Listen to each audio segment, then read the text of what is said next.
Ես ասելով, որ կարող էի չընտրել նաև նախարարի պաշտոնը, բայց ընտրեցի հաշվի առնելով բոլոր այն վատ հարացումները սոցիալական վիճակի մասով, որոնք կան, եւ այն աշխատանքի բնույթը ինձ գրավեց, որ ես այսօր իրականացնում եմ եւ շատ գոհ եմ, որ ընտրել եմ այս ճանապարհը։ Ասում եք կառավարությունը երկար քննարկել է այս հարցը, այս դեպքում ինչու նույն որոշումը չի կայացվել ուսուցիչների նկատմամբ, դասախոսների, բժիշկների եւ միայն շատ պարզ պատճառաբանությամբ, որովհետեւ տարբեր մարմինների հետ կապված աշխատավարձերի բարձրացման ֆորմուլաները մշակվել են տարբեր ժամանակահատվածներում եւ տարբեր կերպ։ Ուսուցիչների համար գործարկվել է ատեստավորման համակարգը, որի արդյունքում մեր երկրում կան հարյուրավոր ուսուցիչներ, որոնք 500,000 դրամ եւ ավել աշխատավարձ են ստանում, եւ եթե ես չեմ սխալվում, կառավարության վերջին նիստերից մեկում վարչապետը նույնիսկ խոսեց ուսուցիչների մասին, որոնք փոքրաթիվ են, տասնյակի չեն հասնում, որոնք ստանում են 700,000 դրամ աշխատավարձ։ Ես կդժվարանամ անգամ հիշել, թե արդյոք նախկինում քննարկվել է կամ եղել է նախկինում նկատի ունեմ ոչ այս կառավարության օրոք հնարավորություն, որ ուսուցիչը գոնե 200 կամ 300,000 դրամից բարձր աշխատավարձ ստանա։ Մյուս ոլորտներում բարձրացումներ մշտապես եւս եղել են։ Ես կարող եմ, դուք ինձ նորից ընդհատում եք եւ դա ընդունելի չէ։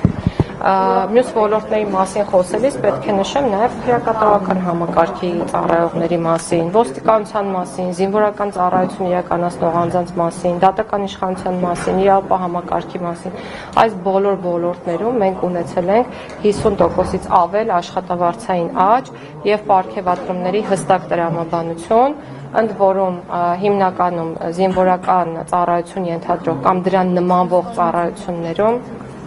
զինվորական ծառայություն ենթադրող կամ նմանատիպ այլ ծառայություններում աշխատավարձի բարձրացումը պայմանավորվել է ատեստավորմամբ, այսինքն կրկին պատճառաբանված,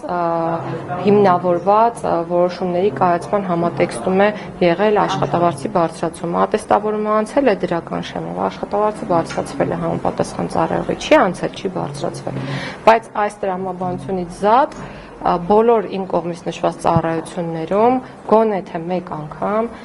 եթե չեմ սխալվում, ոչ պակաս քան 30%-ով աշխատավարձերի ուղղակի բարձրացում է տեղի ունեցել։ Ես ձեզ կխնդրեմ գնալ կրկին թերթել պատմության էջերը, հանել այն բոլոր փոփոխությունները աշխատավարձերի բարձրացման հետ կապված, որոնք այս կառավարության մանդատը ստանձնելուց հետո տեղի են ունեցել եւ ես ձեզ վստահեցնում եմ, որ պետական բոլոր օղակներում դուք փոփոխությունները կտեսնեք։ Հիմա մի ճշտում է, ես ձեր ստացած գումարների աշխատավարձը բարձրացնում եք, թե աշխատավարձ իրավական տեսանկյունից կլիներ այն դեպքում, երբ բարձրացվեր գործակիցը օրենքում, եւ ես իմ խոսքի սկզբում նշեցի, որ շատ ավելի լավ կլիներ, որ այդպես լիներ, բայց դա կլինի ապագայում, ես հուսով եմ, որպեսզի իրավական տեսանկյունից օրենքի հիման վրա փոխհատուցումը համարվի հենց աշխատավարձ։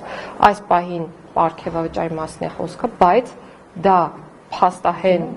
եղանակով նշեցի, որ համարվում է աշխատավարձի դիմաց հատուցում, ներողություն, աշխատանքի դիմաց հատուցում, կարող եք դա համարել աշխատավարձ, ինչու,